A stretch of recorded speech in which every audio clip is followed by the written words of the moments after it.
Halo semua, di video kali ini saya akan membahas tentang pelaporan harta keuangan dan investasi di SPT 2026 melalui Cortex. Nah, kali ini di pembahasan 4 pernyataan transaksi lainnya.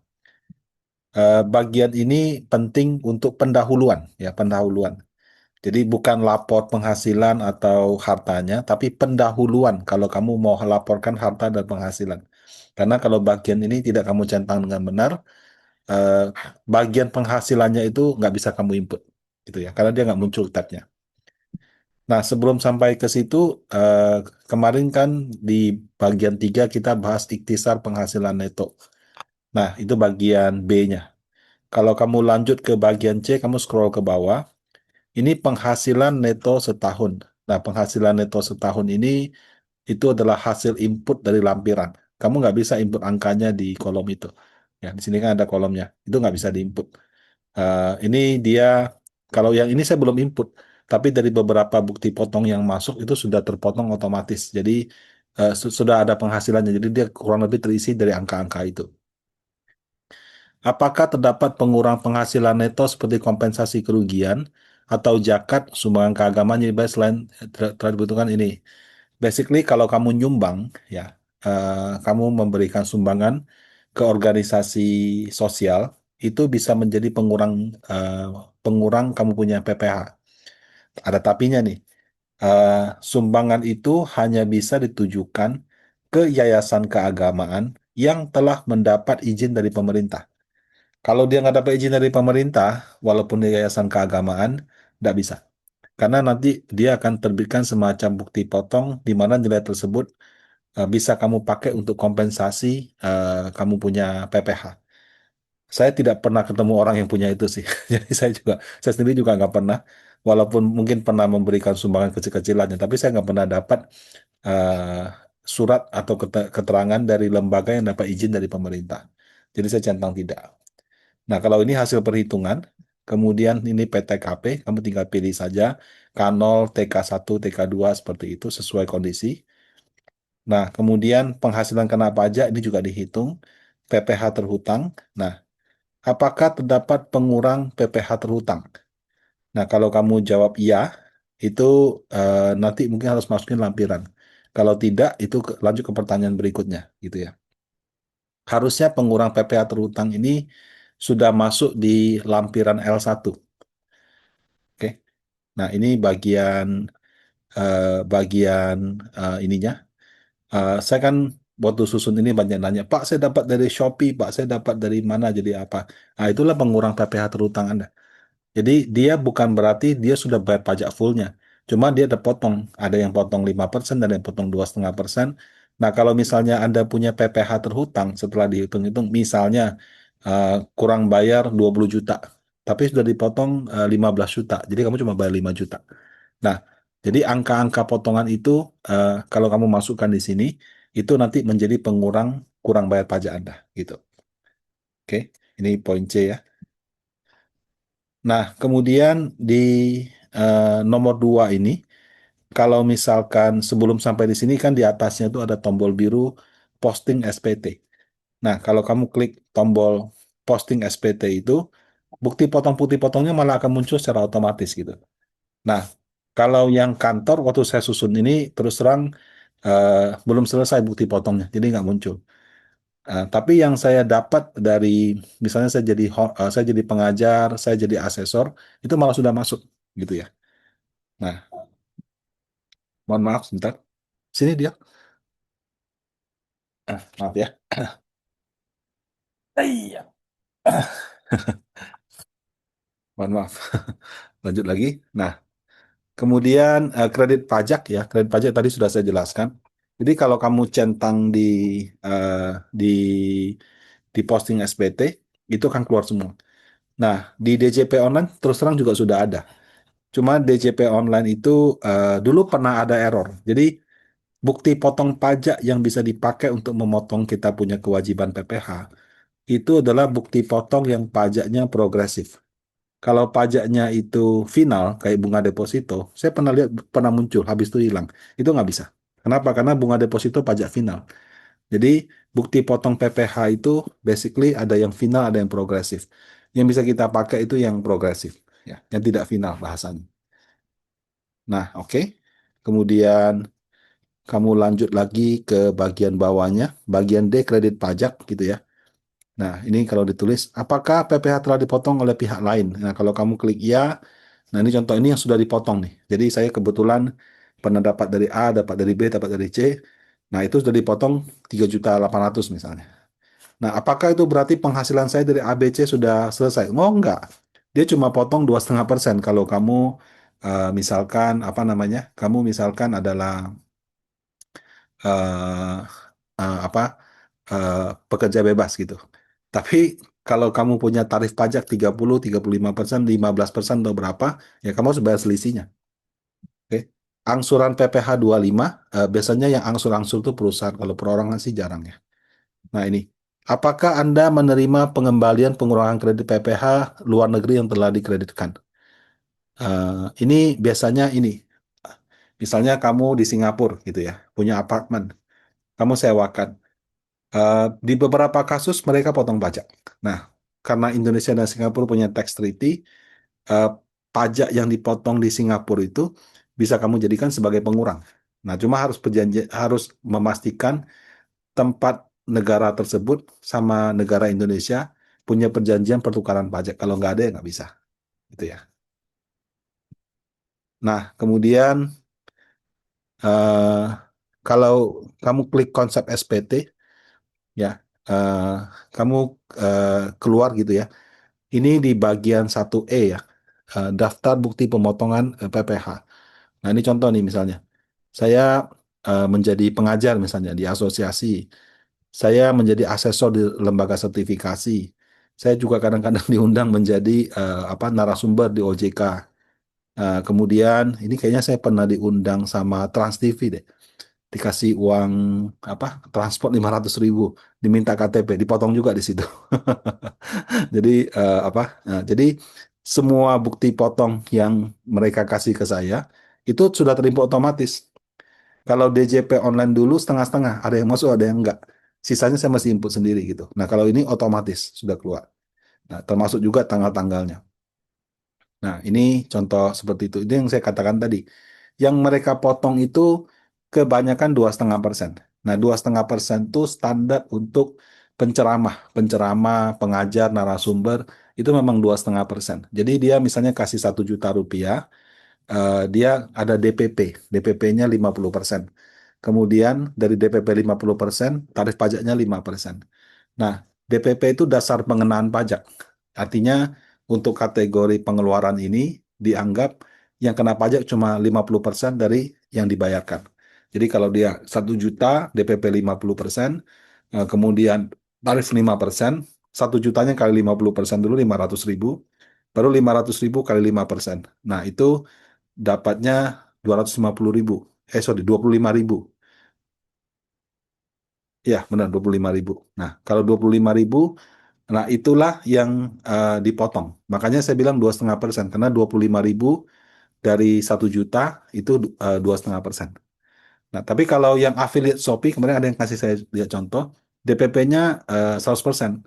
Artinya itu affiliate tuh dianggap sebagai, bukan seperti kelasnya penceramah. Bukan seperti agen asuransi atau agen properti. Jadi dia kenanya itu yang apa namanya? Kenanya yang 5% langsung gitu. Tapi sekali lagi itu tidak final. Artinya kamu input ke situ, kamu masukin penghasilan-penghasilanmu yang lain, nanti akan dihitung kalau kamu misalnya kena tarif pajak yang 15%, sudah dipotong 5, berarti kamu harus bayar 10%. Itulah asal-usul kurang bayar, begitu. Nah, eh, kemudian ada lampiran 1E, ya. Penghasilan neto dari dalam negeri sehubungan dengan pekerjaan. Nah, eh, untuk bisa mendapat tarif 50%, sehingga dipotongnya cuma 2,5%, itu terus terang kamu harus punya yang namanya NPPN. Ya. NPPN itu saya lupa ya, pokoknya perhitungan pajak yang pakai norma gitu ya. Norma perhitungan pajak apalah gitu, N-nya saya lupa. Ya. Nah, dengan adanya norma itu, Berarti kamu bisa dapat fasilitas sah gitu. Jadi kalau misalnya kamu dapat income, kamu cuma setengahnya yang dipajakin. Itu berlaku untuk agen asuransi, agen properti, notaris, konsultan, semuanya ya. Itu eh, memang sama pihak yang memberikan kamu pekerjaan, dia cuma potong 2,5%. Tapi kamu berhak atas 2,5% itu kalau kamu punya NPPN. Kalau kamu tidak punya NPPN, eh, kamu tidak berhak. Sehingga DPP kamu itu nggak bisa 50%. In the end kamu harus bayar 100.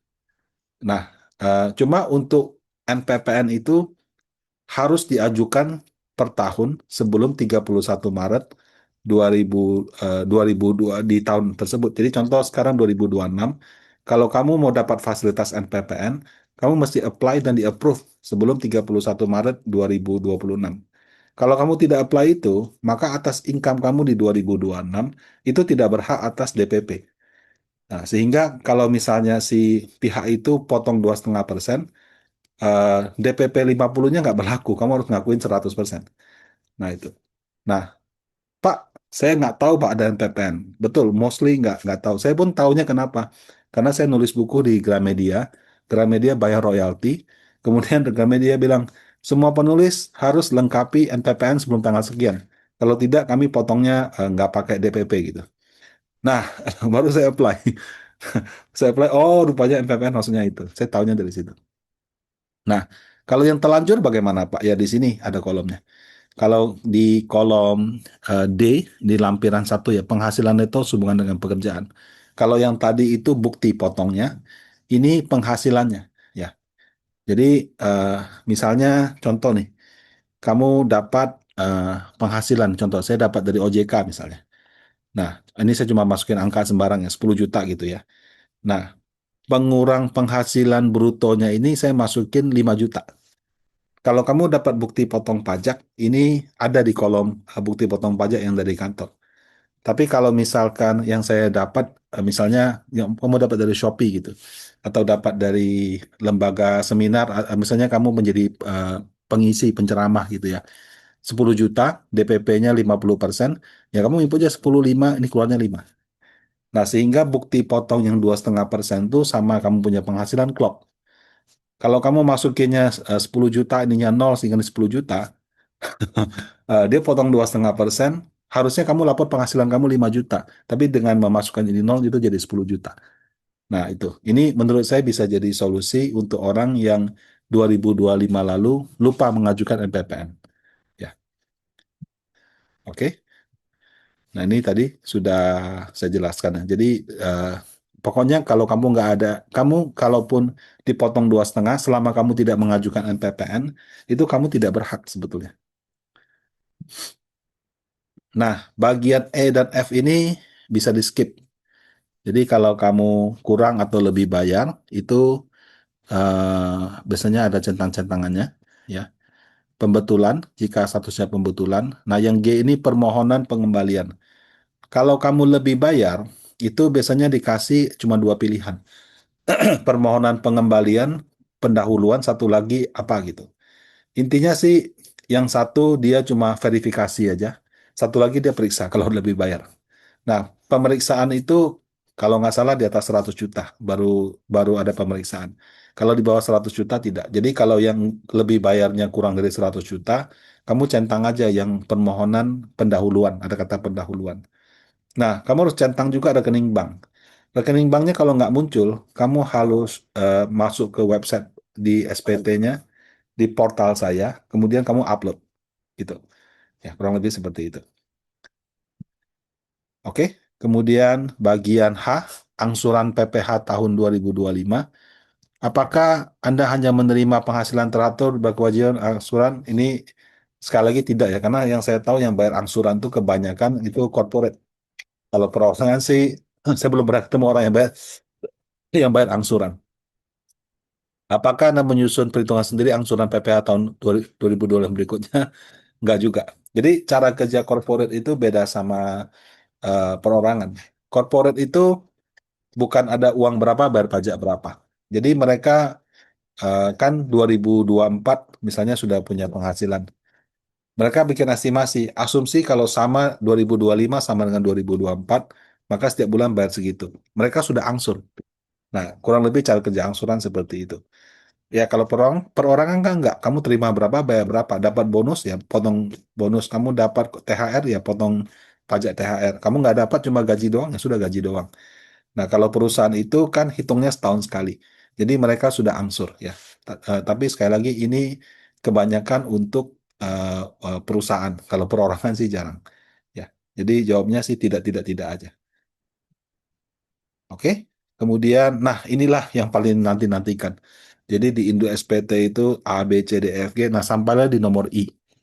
Nah, kalau kamu ibaratnya mau lapor ada investasi, itu bagian yang sangat penting ya. Nah, pernyataan transaksi lainnya. Harta pada akhir tahun pajak.